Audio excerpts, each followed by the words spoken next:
Welcome back, survivor. If you can hear this, it means you're still alive. This is Jack's Nightmares, and this is your next story. I never planned to be out here this long. My contract was for 6 months. Routine station maintenance, signal monitoring, weather relay diagnostics. It's been almost 8 now. Evac was delayed twice already. First time they blamed fuel shortages. Second time, air traffic was grounded due to whiteout conditions over Greenland. The last update we got was 3 weeks ago from the US mainland relay hub. After that, silence. No one here panicked. Arctic crews are used to delays. You run lean and keep working. Outpost I-57 is a converted Cold War listening station buried into the ice shelf, about 400 miles from anything resembling civilization. These days, it's used for joint scientific work. Arctic sonar sweeps, weather satellite telemetry, radiation mapping, deep ice sampling. Not exactly glamorous. At full staffing, we had 12 people. When winter rotation kicked in, they cut that down to 7. Dr. Henrik Lindberg is in charge. Norwegian, early 50s, keeps to himself.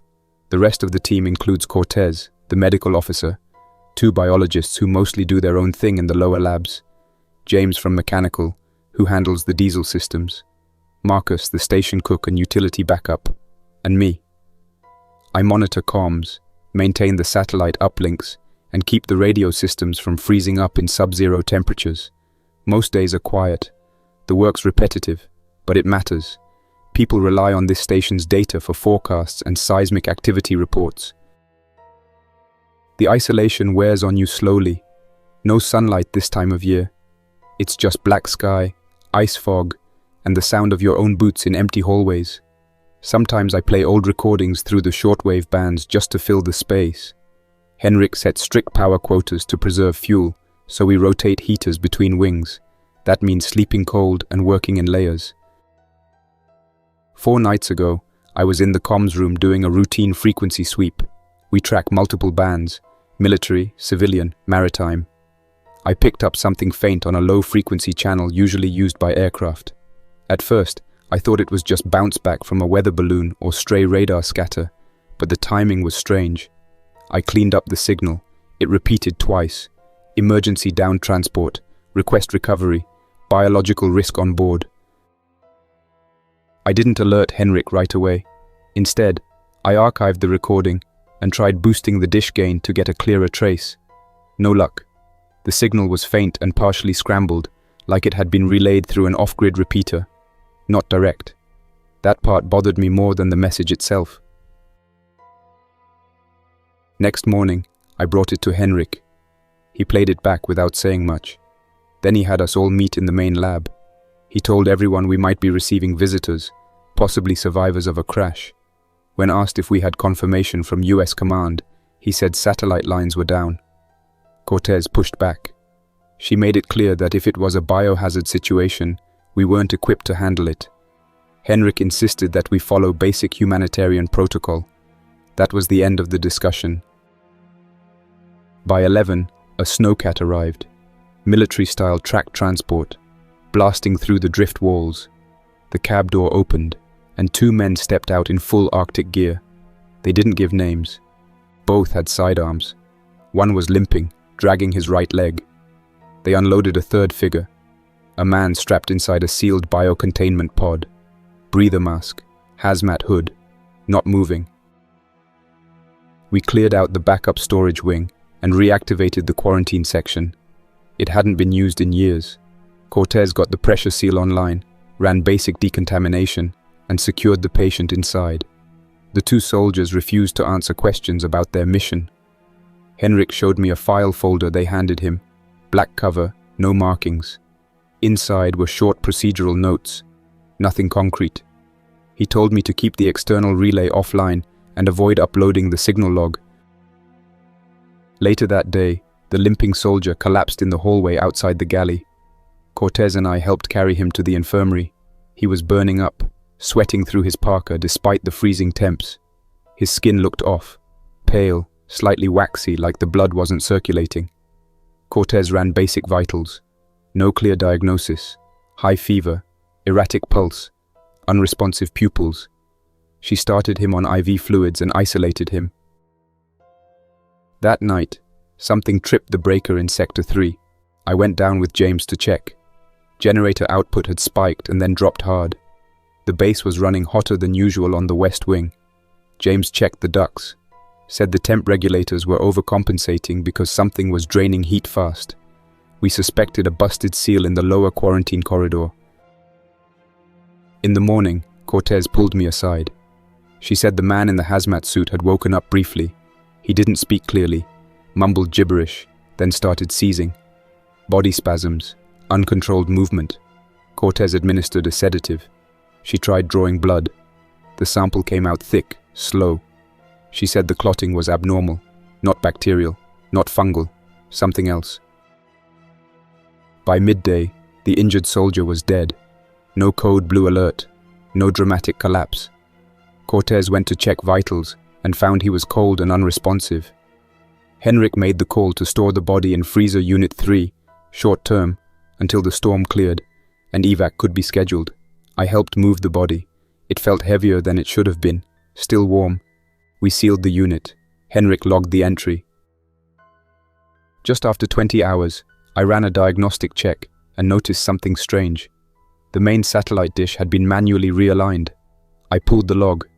The override command came through at 2 the night before. It wasn't from my terminal. I checked the external camera feed mounted on the dish mast. Offline. Cut at the same time the dish was turned. I flagged it, then went to find Henrik. He was in the lower lab with the biologists. Said he hadn't touched the dish controls. Told me to keep the relay closed until we had full confirmation from command. I said nothing, but something didn't feel right.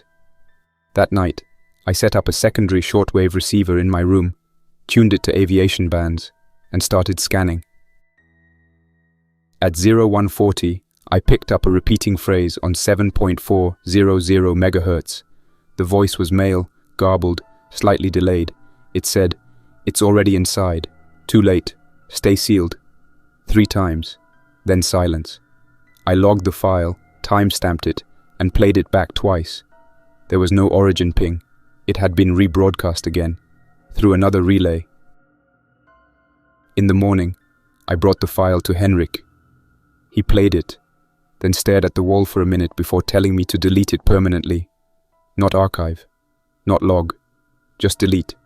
He said we didn't have full information, and spreading unverified panic could jeopardize our operation. I agreed to wipe it. I didn't. I pulled the file and stored it on a separate drive, encrypted it, and disconnected the drive from the mainframe. Cortez knocked on my door an hour later. She looked tired, pale. She said the body, soldier number 2, was gone. Not that someone moved him. Gone. Freezer Unit 3 was open, internal camera dead. The door servo cycled at 0112 and again at 0116 hours. Frost dust ringed the lower vent and 2 screws were freshly scored. Only 2 people had clearance to open that door, Henrik and me. We pulled the security logs. The command came from a terminal in the common room. Nobody had any reason to be there. I checked the room myself. One of the couches had blood on the corner, drag marks on the floor. The blood wasn't fresh. It had already started to darken, sticky and half-dried against the fabric. I bent down and pressed 2 fingers to the edge of the trail. It ran straight into the corridor and disappeared near the stairwell leading to the lower labs. There was no sign of forced entry, no signs of struggle, just that narrow streak across the floor and a wide smear where something had slumped or dragged itself out of sight. I didn't call it in right away. I shut the terminal down, took a few stills with my handheld device, and locked the common room behind me. Then I went looking for Cortez. She was already in the infirmary. The other soldier, one of the ones who brought the pod in, was unconscious now. His fever hadn't dropped, even after 2 rounds of fluids and broad-spectrum antivirals. She said he'd vomited blood earlier, then passed out. His skin was starting to show signs of vascular damage. Small ruptures under the surface, like capillaries, were giving out in clusters. She mentioned the same odd symptom she'd seen in the first one. The blood thickening, clotting strangely, refusing to behave like normal human blood. Clotting time exceeded 15 minutes and then locked hard. Hematocrit sat at 58% on a repeat draw. She kept saying it wasn't bacterial, it wasn't viral. Nothing in the known catalogue matched the progression she was seeing. Henrik came in about 10 minutes later. He didn't ask how the second soldier was doing. He just handed Cortez a sealed envelope and told her to review the contents in private. Then he turned to me and asked if I'd heard anything unusual on the radios again. I lied and said no. He gave me a hard look, nodded once, and told me to keep sweeping frequencies anyway. Then he left. Cortez waited until the door closed before opening the envelope. Inside was a printout. No seal, no signature, no header, just coordinates and a short string of codes. She frowned, tilted it toward the light and said, "These aren't even military tags. Looks like field research labeling. But for what?" I had no answer. She tucked the paper into her jacket and walked out without another word. Later that afternoon, power flickered across the west wing. I was in the server hallway when it happened. Emergency lights kicked in, and the main grid didn't reset automatically. I made my way to the generator level with James, who was already checking readouts. He said the load balancer was drawing more power than normal from Quarantine Wing B. That didn't make sense. We'd already isolated the patient and cut auxiliary systems in that wing to conserve fuel. I grabbed a tablet and ran a diagnostic sweep. The power usage wasn't from the life support systems. It was from door servos. 4 different pressure-sealed doors had cycled open and closed between midnight and dawn. That included the lower lab storage, which was locked down weeks ago. Cortez met us in the hallway 10 minutes later. She looked like she hadn't slept. Said she tried to check the quarantine logs, but the central system refused her credentials. Henrik had revoked her access without saying why. She tried confronting him about it but got nowhere. Said he just stood there, stared at the wall, and told her, "We follow the protocol now. Nothing else matters." We both agreed something was wrong. Not just with the soldier's body disappearing, but with Henrik. His behavior had shifted. Quiet at first, then more erratic. Barking orders, locking down sections of the base without notice, restricting access to systems that had always been open. We decided to run a physical sweep of the station. No one had seen the biologist since breakfast. Marcus hadn't answered his room buzzer either. Cortez and I started in the kitchen and worked our way back to the storage hallway. In the freezer room where the soldier's body had been stored, the lights were out. The door had ice built up around the inner seal, like it had been forced open and left ajar in the cold. Inside, metal trays had been pulled from their rails. 2 of the drawer faces were bent outward. One had dried blood on the corner. The floor was a mess. Frozen streaks, boot prints, and something else I didn't want to look too closely at. Cortez stepped inside, checked the temperature readout, then cursed under her breath. "No way a body moves itself out of here," she said. We returned to the dorm corridor. Biologists' rooms were locked from the inside. I overrode one from the central panel. Inside, no signs of violence. No blood. Just abandoned clothes, half a meal tray, personal gear still in place. Nothing packed. The bed hadn't been used. We checked Marcus's room last. Same situation. Door locked. No response. I knocked again. Nothing. Cortez looked at me, shook her head, and pulled the override code. We stepped in together. The smell hit first. Stale sweat, antiseptic, and something foul underneath it. The lights were still on. Marcus sat in the corner, back against the wall, eyes wide open. He wasn't blinking. His skin had gone slack and discolored. His lips looked bruised. There was vomit on the floor near his feet and blood on his shirt collar. Cortez approached slowly, called his name twice, but he didn't move. I stayed near the door. She got within arm's reach, then froze, turned to me slowly and said, "He's dead." Then Marcus twitched. His arm jerked once, then again. His head tilted upward and his mouth opened, but no breath came out. His chest didn't rise. It was like the muscles were firing without coordination. I moved forward instinctively. Cortez stepped back. His eyes moved next, just the pupils. No reaction to light. He didn't blink, didn't speak. But something was watching us from behind those eyes. It didn't feel human. I reached for Cortez's arm, pulled her back toward the hallway.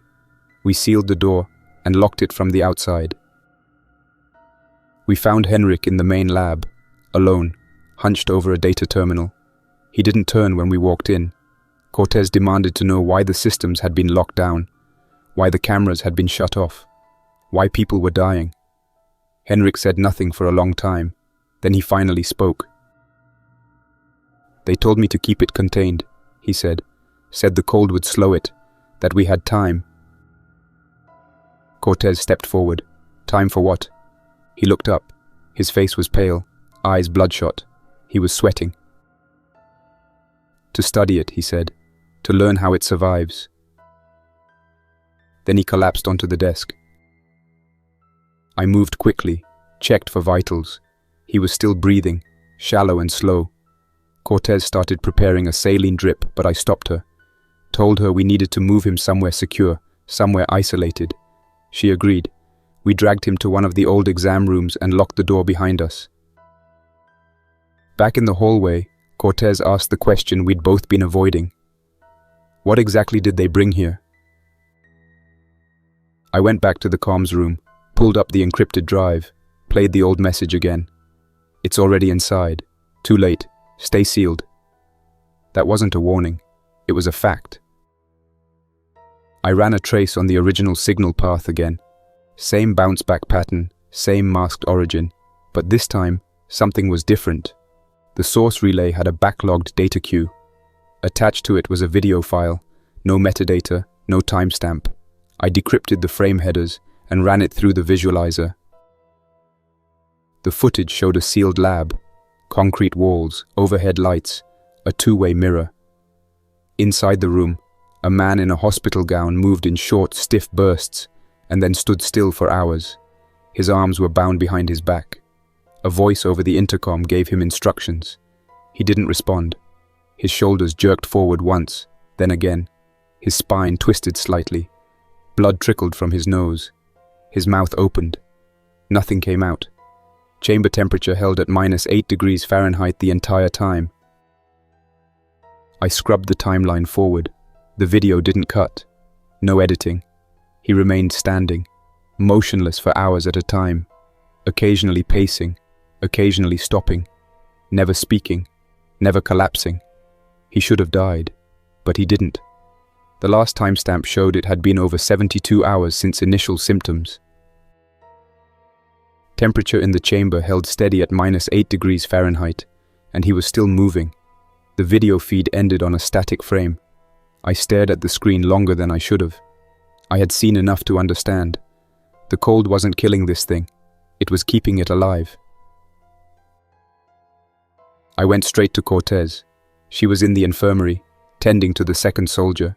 He was unconscious, skin pale, discolored along the jawline. Cortez had hooked him up to a new IV cocktail. She looked over when I walked in and just shook her head. I tried everything we had left.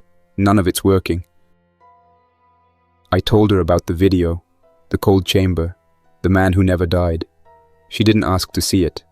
She just asked, "Where did they get this from?" I said I didn't know, but we both knew that wasn't true. Henrik wasn't in his room. His terminal was locked. I used my override key to pull the most recent log files, coordinates, several locations marked throughout the Alaskan interior, many inside known former military installations. One of them matched the ID tag on the crash team's black folder. We had been lied to from the start. This wasn't a rescue op. They weren't just delivering a contaminated survivor.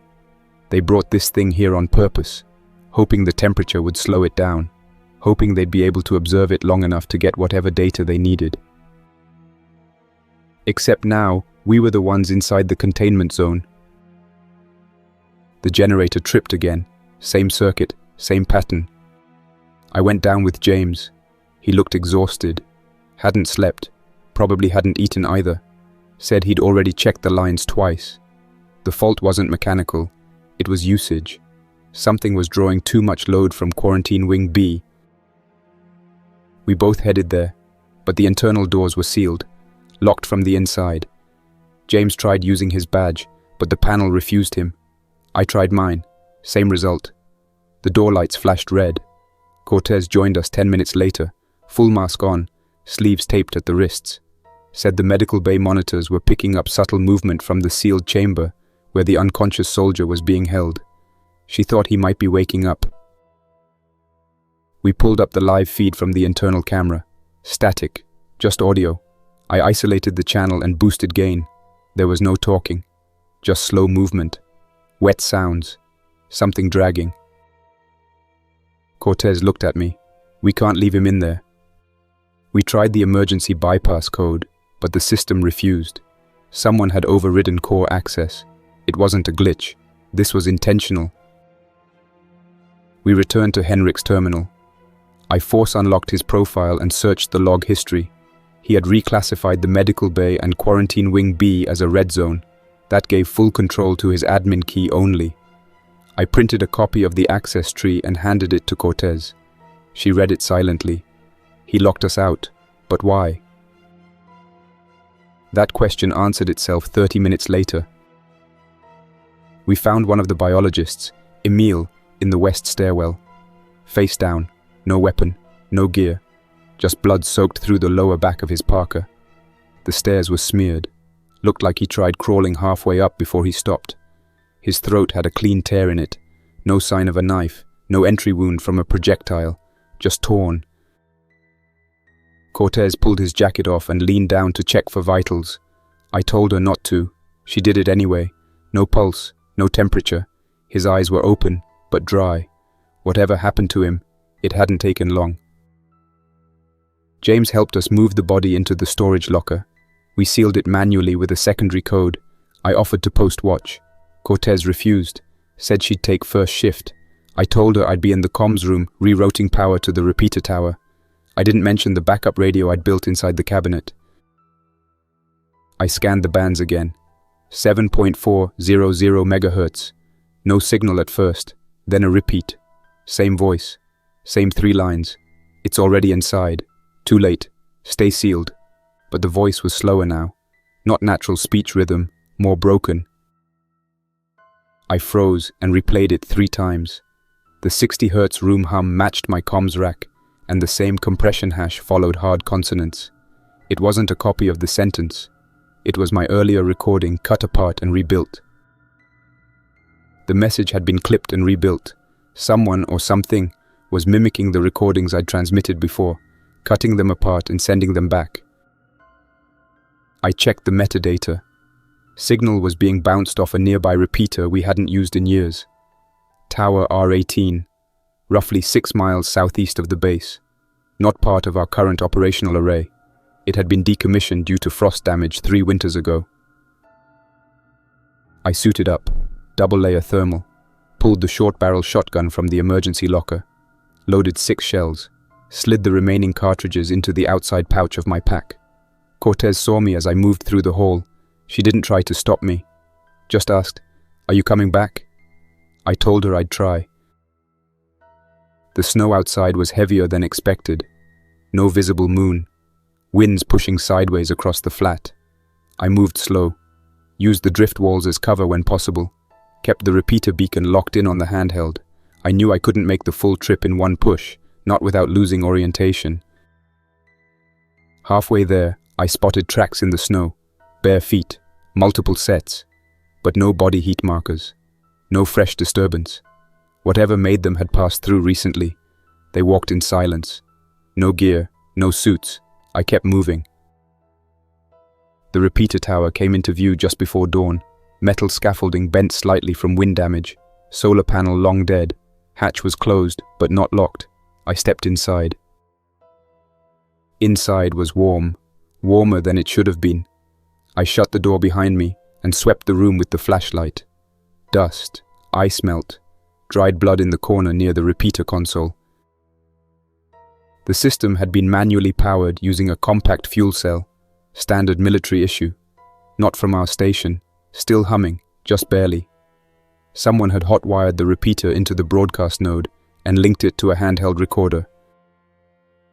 I played back the last message. Audio hissed. My voice, but warped. The pitch was wrong. Background static had layers. low murmurs under the main speech, repeating words out of order, phrases cut and spliced. Not just mimicry, it was learning the patterns. That's when I heard the footsteps on the roof. Not walking, just pressure, movement, something stepping lightly, but not trying to be silent. I shut off the repeater and backed into the far wall, shotgun raised, watched the ladder hatch above the internal frame. It never opened. Eventually the weight shifted, sound receded. I waited 10 minutes before exiting. The wind had stopped. The snow was still falling, light and steady. I made my way back along the drift line, taking a longer arc to avoid open flat. My boots picked up fresh tracks, deep heel imprints, at least 2 individuals, same bare foot pattern. I slowed down, scanned the horizon. There were no figures in sight, no movement at all, but something about the stride pattern was off. The spacing between the steps wasn't natural. Each imprint was too evenly spaced, too straight, like whoever made them didn't vary pace, didn't shift weight. I followed them for maybe another 100 feet until they vanished into churned snow, where the wind had erased the trail. I didn't try to find where they continued. I just circled back toward the station, watching every angle. I reached the main entrance by late morning. It was cracked open slightly, not wide, just enough to let in a sharp draft. That wasn't normal. We always sealed it behind us. Always. I waited, listened. The interior was dead quiet, too quiet. Not even the hum of the diesel flow. No footsteps, no mechanical noise, no voices. I pulled the shotgun off my shoulder, kept my grip tight, and pushed the door in with one boot. The hallway lights were on emergency backup, dim red strips along the floor and overhead blinking every few seconds. I moved slowly through the corridor, clearing each corner with the barrel before stepping through. The air smelled of oil, dried sweat, and old clothing. No fresh blood, no rot, stagnant and used. The infirmary was empty. The cot where the second soldier had been tied down was bare. The straps were still buckled, just hanging loose. The IV bags were missing. Monitors were unplugged, wheeled into the corner. A few surgical tools were scattered across the floor. Nothing major, just a pair of shears, a retractor, some gauze, all clean. But there were prints. On the tile. Bare feet, dried mud or something worse on the soles, trailing out of the room. I checked the freezer room next. It had been sealed manually. I entered the override and pulled the door. The air inside bit my face instantly. Ice frost covered the racks, and the single stretcher still inside was empty. Emil's body was gone. I backed out slowly, kept my ears sharp for any movement behind me. Nothing. I moved to the server corridor. The panel on Henrik's office had been pried open. Not forced violently, more like someone who knew how to pull the casing clean without damaging the wiring. His workstation was dark, but I flipped the power bypass and got it to boot up. Half the logs were gone, wiped, manual deletion, not an automated purge. No footprints, no timestamp trails. Whoever did it cleared their trace methodically. I found one file still active. Open document, autosave text. One sentence typed and retyped over and over again on hundreds of lines. We are not dead. We are not dead. We are not dead. I didn't shut the terminal. I left it running. I went looking for Cortez. The dormitory wing was dark. I passed by my own quarters, checked hers first. No response. I keyed the lock and stepped in. Her room was clean, but not untouched. Her pack was missing. Her boots too. The drawer with her field logbook had been emptied. I turned and checked the hallway again, listening for movement. There was a faint sound from deeper in the station. Not metal, not machinery. A low, wet, dragging sound. I followed it past the galley and down the rear corridor where we stored unused lab equipment. The door at the end was ajar. I raised the shotgun, stepped inside. Henrik was there, on his knees. He was still breathing, eyes open but unfocused. His jaw hung slack, and he rocked forward slowly, pressing his head to the floor again and again. In front of him was the soldier's hazmat helmet, cracked, with dried blood inside. I moved in cautiously, called his name once. No answer. I circled around and crouched low. His lips were moving, but I couldn't make out the words at first. I leaned closer. He was whispering, "They never died. We just stopped looking." He didn't resist when I helped him sit up against the wall. His hands were shaking. His pupils weren't tracking well. I asked what happened, where Cortez went. He said nothing. I repeated the question. Still nothing. Then he looked at me and said, "She's with them." I tried to get more out of him, but he started coughing violently. It wasn't a dry cough. His breath caught halfway, and something thick came up. I backed off. I left him there. I couldn't risk carrying him. I sealed the storage wing behind me and locked it down. I returned to the comms room. The repeating message had stopped. The screen showed an open log. No playback file running. I checked the archive folder. The original broadcast I had saved was gone, replaced with a new clip. This one was short, 9 seconds. My voice again. "We brought it here. We fed it. It waited. It learned." I shut off the speaker and powered down the terminal. The rest of that day blurred. I checked every hallway, every room. No signs of Cortez. No James. Just empty halls, cold air, the same blinking red floor lights. I loaded what I could into a small duffel. Fuel cells, food packs, spare batteries. I took both radios, one of the field beacons, and the last thermal blanket from supply. I worked in silence. No sound except the faint electrical buzz of aging lights. I moved slow, taking the long way through the central corridor each time I returned from storage. Not because it was safer, but because it was the widest hall in the station. No blind corners. The only route where I could see what was ahead of me from 30 feet out. I didn't hear anything unusual. That's what worried me. After a few hours, I climbed up into the antenna maintenance tower. It wasn't ideal for sleeping. It was narrow and half-insulated, but it had a full view of the yard, the main entrance, and a partial angle on the southern service hall. I dragged a folding chair up with me and used a cable coil as a backrest. I didn't try to sleep. I just sat still and watched. The antenna control panel still worked, barely. I routed auxiliary power from the fuel cells and brought one of the portable radios online. Not the main base comms. Those had been compromised. Just the handheld.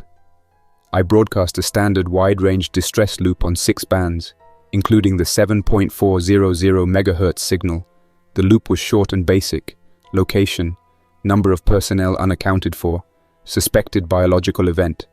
I gave no specifics, no theories, just hard data and the request for evac confirmation. I repeated the broadcast once every 30 minutes. I didn't expect a response, but I had to try. There was no response that night. Nothing but static. The following morning, I spotted movement again in the compound yard. The same 3 figures I'd seen the night before. This time, one had moved closer, maybe 20 meters from the tower base. Their arms hung at their sides, fingers stiff, heads tilted slightly forward. None of them moved once they stopped walking. They just stood there, not shivering, not swaying, no breath visible in the cold. I watched them for hours. They didn't wander. They didn't speak. At one point, the closest one tilted its head and stepped forward once, but then stopped again. It held position, unmoving. I had binoculars. I focused in on the face. The skin around the eyes was dry and cracked, as if it had been exposed to cold for days without blinking. But the eyes were moving, slow and irregular, but not dead. The pupils contracted when the light from the tower caught them. They reacted to light, and the eyes tracked the glare. The body held a steady stance without sway. I logged retained reflexes and preserved motor response. I pulled the blanket tighter and stayed in the tower. At one point, I thought I heard something on the radio, a single burst of static longer than the others. I recorded the next 2 cycles and compared the waveforms. The second one had 3 sharp frequency shifts perfectly spaced. Not natural. I checked it again and played it at half speed. It was the beginning of my voice, clipped and looped again. The words were, "We're inside." I shut the radio off, powered down the antenna unit, removed the batteries and shoved them back into my duffel. I couldn't risk letting that loop repeat. I still don't know who or what was sending it, or if it was being rebroadcast from somewhere closer, but the fact that it started after I sent my own message meant it wasn't random. That afternoon, I ventured back inside the base. I moved slow, every corner cleared before crossing. My goal was to reach the mechanical bay and check if there were still snowcat units with fuel. I had one thermal grenade left in case I needed a distraction. The hallways smelled worse now, like the station had started to rot from the inside. It wasn't just old food or unwashed clothes, something deeper. As I passed by the laboratory wing, I stopped near the server corridor. There were faint scratches along the baseboards, low down, just above floor level. Not random, they were in a pattern. Long horizontal scrapes about 6 inches apart, like something dragging metal across the plastic panels. No tool marks, no blood, just friction scars. I didn't stay to examine them. The mechanical bay door was half open. I crept up and listened. No movement. I stepped inside and scanned the interior. No figures, no noise. The lighting had failed on the far side of the room, so I moved with a flashlight in one hand, shotgun in the other. Only one snowcat remained. It was parked near the maintenance rack, and the keys were still clipped to the front console. I checked the fuel tank, a little over half full. Battery was dead though. No surprise. James logged a 15-minute idle every Monday to keep seals wet and tanks rotated. I carried one of the portable jump packs with me, plugged it in, checked the starter, and after a long silence the dash panel came to life. I didn't start it right away. I didn't want to make noise until I had a plan. I left it plugged in and retreated to the hallway, retracing my path. When I passed the rec room, I paused. The door was slightly open. The lights inside were on. They hadn't been the day before. I stepped forward, raised the shotgun, and pushed the door with my boot. Cortez was inside. She was sitting cross-legged near the wall, arms resting on her knees. Her face was pale, lips chapped, eyes red. She looked up slowly when I entered. Her hands were empty. No weapon, just a small black notebook in her lap. I didn't say anything. I didn't lower the shotgun either. She looked at me for a while, then said, "I saw it happen. James didn't turn all at once. He spoke to me first, said he was cold, that it was inside his skin." I asked her if she had been exposed. She nodded once. We all were, days ago, maybe weeks. I asked why she was still herself. She didn't answer that one, just looked down at the notebook and started flipping through pages. It works slower in some people. In the cold, it waits, preserves. That's what Henrik was trying to prove. I asked if she wanted to come with me. She said no, said she'd seen what the infected were becoming. They didn't rot, they didn't starve. They remembered things. They moved together. Sometimes one would speak, not words they knew, words we said. She handed me the notebook. Inside were pages of clinical notes, sketches of brain scans, symptom charts, diagrams showing pathways between neurological centers.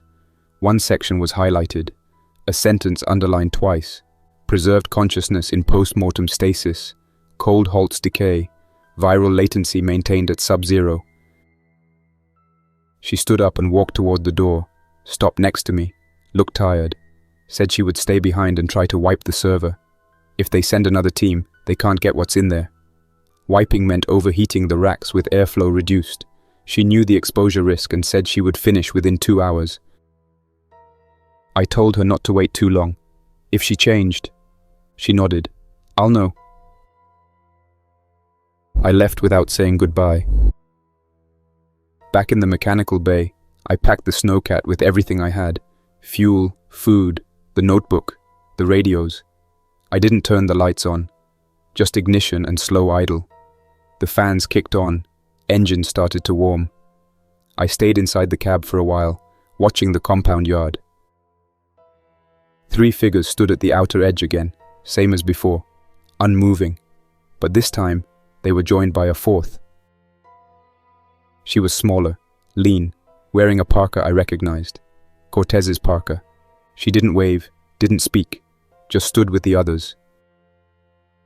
I kept watching. They didn't approach. Not yet. I reached for the radio and switched to emergency band 4. Held the button down, broadcast once more. Outpost I-57 compromised. No survivors. Do not send personnel. Repeat. Do not approach. Biological threat active. Infection dormant in sub-zero. Movement coordinated. Transmission ceased. Do not respond. This will repeat. I let go of the mic, sat still, and listened. No response came. Not even a click.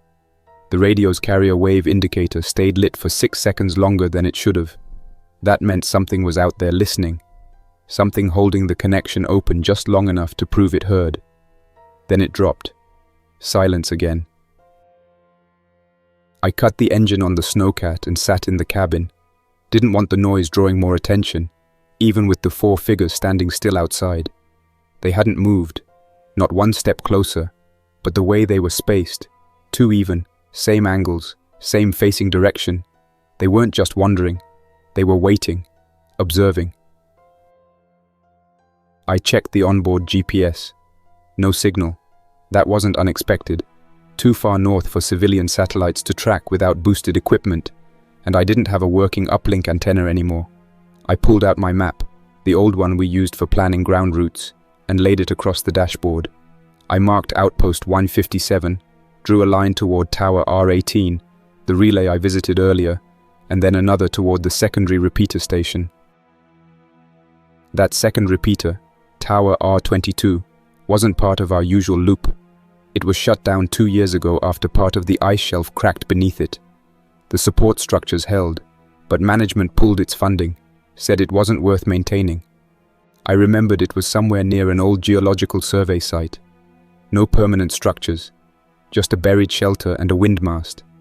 I had passed it once during a winter ride-along. If any backup signal could still transmit long range, it'd be there. Not for two-way comms. I didn't trust those anymore. But to send one last high-band beacon out. Not a call for help, a warning, something no one could ignore. I got out of the snowcat and secured the gear in the back. I wasn't planning to return to the station.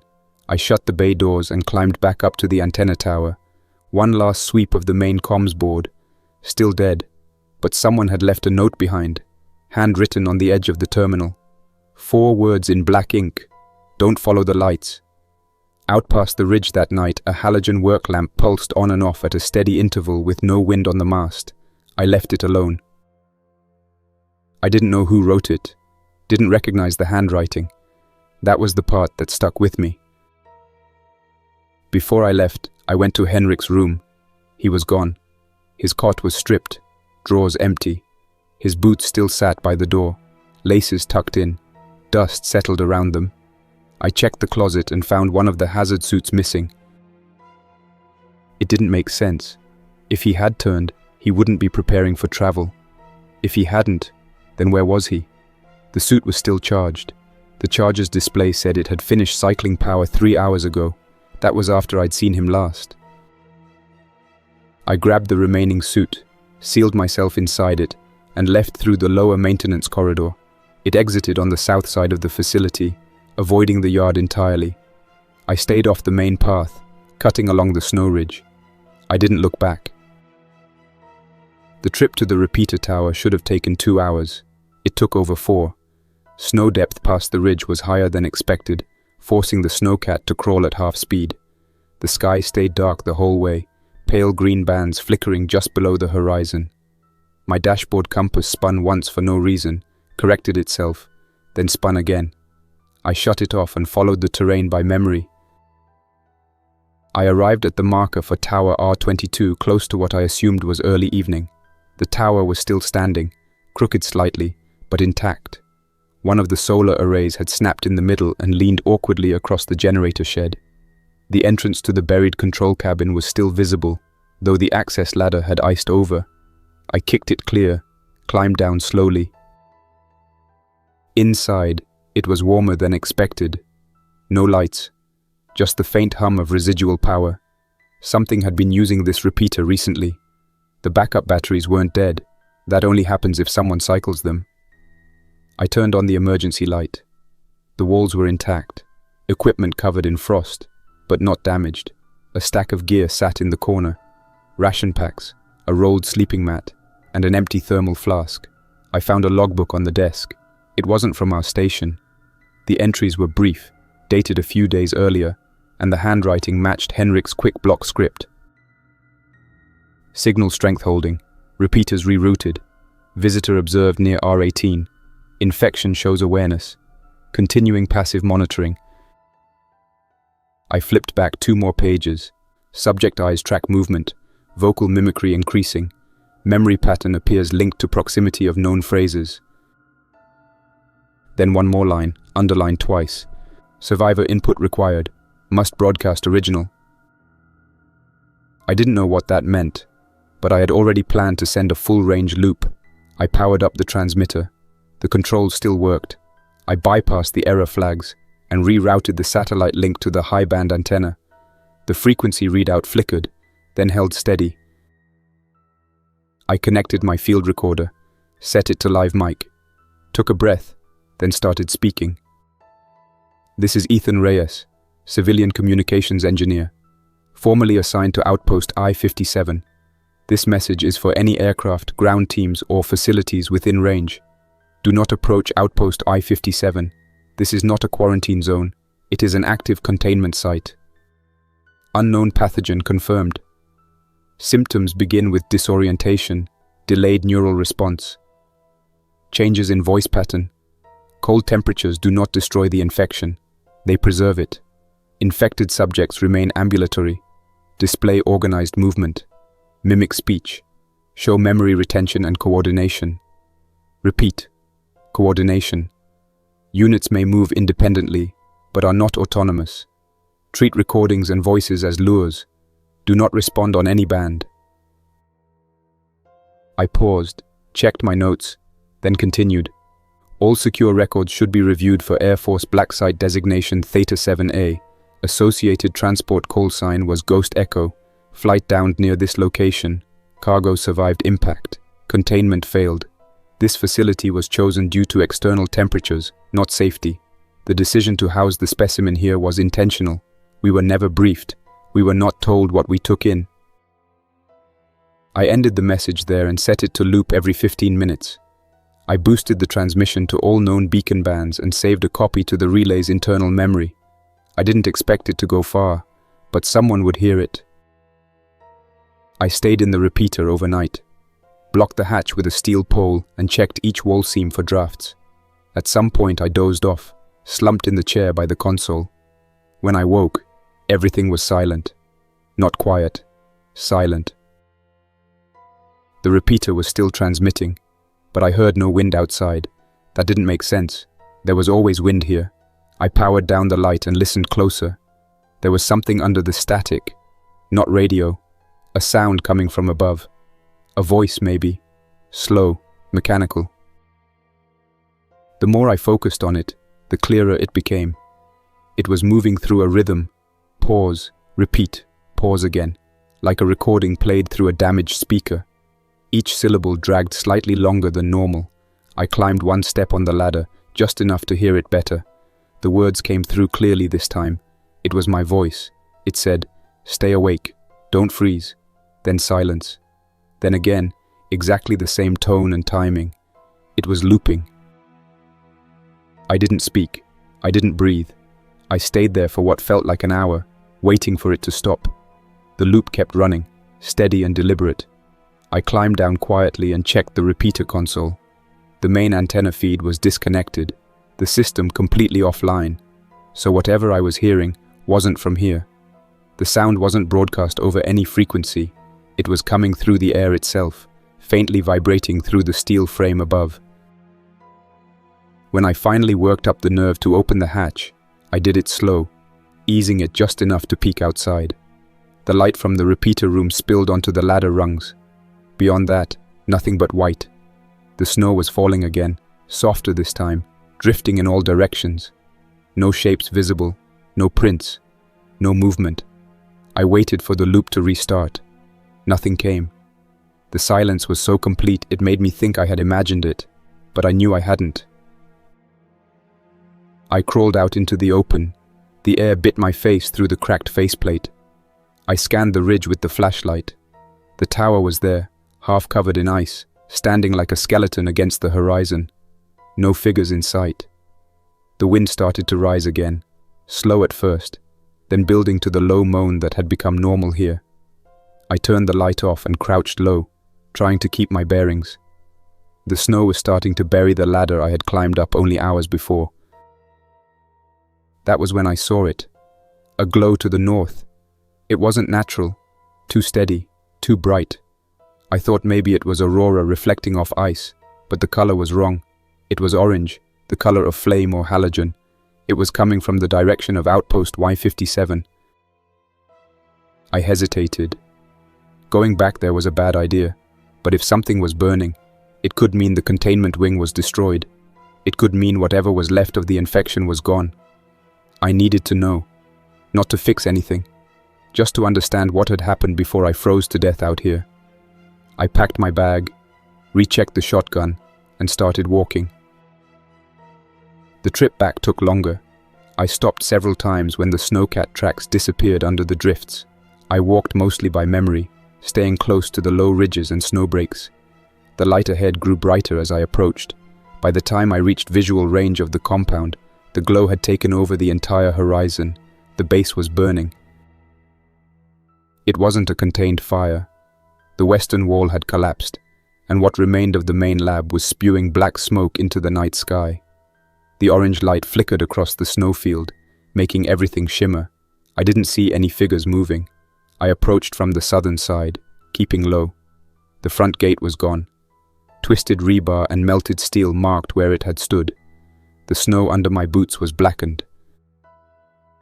When I reached the entry corridor, drifting snow still crusted the floor 20 feet from the doorway. The wind carried the heat column straight up, so the downwind edge stayed frozen. I stepped inside. The walls were smoke-stained and rimed with frost near the vents. The smell was heavy, burned insulation, fuel, and a sharp chemical note from solvent. The hallway beyond the airlock was littered with debris. I saw one of the lab doors blown off its hinges and pressed against the far wall. I found a trail of blood leading from the medical bay to the lower hall, then fading out near the freezer units. The lights flickered as I moved through, powered by what little energy still ran through the backup grid. Every now and then, I caught movement in the corner of my eye, but when I turned, nothing was there. I found Henrik in the laboratory, what was left of him anyway. His hazard suit was torn open, the fabric scorched. His head was tilted back against the wall. His mouth hung open, but the inside was dry, burned out completely. He had tried to torch the containment samples. The entire chamber behind him was blackened. The floor was scattered with glass shards from shattered test tubes and melted vials. The freezer units had failed. Inside, the remains of what was stored there, blood bags, tissue samples, containers labeled theta, had defrosted and burst. The smell that hung over everything came from here. The virus, whatever it was, hadn't died with the fire. It had spread through melted fluid and condensation, staining the walls in streaks that glistened faintly under the emergency lights. I turned away and moved down the hallway toward the communications wing. It was mostly intact, though covered in soot. The main console had melted at the surface but still hummed faintly. The screen flickered once when I brushed a hand against it. I powered it up. The last log entry was still open. Henrik had typed it shortly before the fire. It read, "If anyone reads this, burn everything. The infection is aware. It adapts. It doesn't need heat, or light, or life. It just needs to be remembered." The line below it was blank, except for a single word typed halfway down, broadcast. I opened the shortwave console and checked the main antenna status. Damaged but functional, enough to carry a signal a few hundred miles. maybe more if the weather stayed clear. I patched in my handheld recorder again and set the transmission power to maximum. I knew it would attract whatever was still moving nearby, but it didn't matter anymore. I took a breath and spoke. My voice came out raw, trembling slightly, but I kept it steady. This is Ethan Reyes, communications engineer, Outpost I-57. Containment has failed. There are no survivors. The infection persists in sub-zero conditions. It preserves brain activity and mimics human behavior. Treat recorded voices and broadcasts as lures. Do not respond to this frequency. Do not attempt contact. If you hear this message, power down and destroy the equipment you are using to listen. I stopped the recording and let the words hang in the air. Then I set the playback to loop. The sound of movement came from the hall. Slow, dragging steps. I didn't move. The door to the comms room creaked open. I turned the flashlight toward it. 3 shapes stood in the doorway. They weren't rushing, weren't frantic. They were calm, controlled. Their faces were stiff, almost frozen, lips cracked, eyes glassy. I recognized one of them, Cortez. Her jaw shifted as if she was trying to speak. When she did, the sound was broken and low, as if every word had to be remembered before it was said. "We are still awake," she whispered. "We remember." The others moved closer. I backed up against the terminal. I didn't fire. There was no point. They weren't attacking. They were listening. Their eyes flicked to the speaker as the broadcast loop began again. My voice filled the room, steady and mechanical. I pulled the solvent cart from the wall and opened the ethanol drain into the floor trench. The smell filled the room at once. The comms console threw a small spark when I lifted the panel. I stepped back and held the igniter. The ethanol flashed. Heat rolled across the ceiling and pushed air toward the door. Fire ran the cable trays and wall panels in a sheet. I backed into the hallway as the room took. The figures did not move or call out. They stayed in place as the flames overtook them. I made it to the airlock. The outside door was jammed but opened after a hard pull. I fell into the snow, coughing. The base behind me burned brighter now, the smoke column twisting against the dark sky. I didn't look back again. I walked until the glow faded behind the horizon. By dawn, I reached the ridge overlooking the sea ice. The wind was back, biting and sharp. My suit was nearly out of heat reserve. I sat on a flat stretch of snow and watched the horizon. The radio on my lap clicked once. Static. Then, faintly, the broadcast I had set on loop came through. My voice again, distorted and broken. "If you hear this message, destroy the equipment you are using to listen." It played twice. Then the voice changed. Still mine, but not me anymore. "We hear you. We remember. We are still awake." I dropped the radio into the snow and turned it off. I didn't bother to pick it back up. There's no one left to warn now. The outpost is gone. The cold will hold what's left for years, maybe decades. Someone will find it eventually. Maybe they'll recover the tapes. Maybe they'll hear the signal. If they do, it'll already be too late. That's all for now, Survivor. Thanks for listening. If you want to keep these stories alive, don't forget to like, subscribe, and share your thoughts. And a huge thank you to everyone supporting this channel with extra memberships, especially Carlos Herrera, Luca Mod, Jedala, The Great Anywho. Thanks. Also drop a comment and let me know what story you want to hear next. Jack's Nightmares signing off.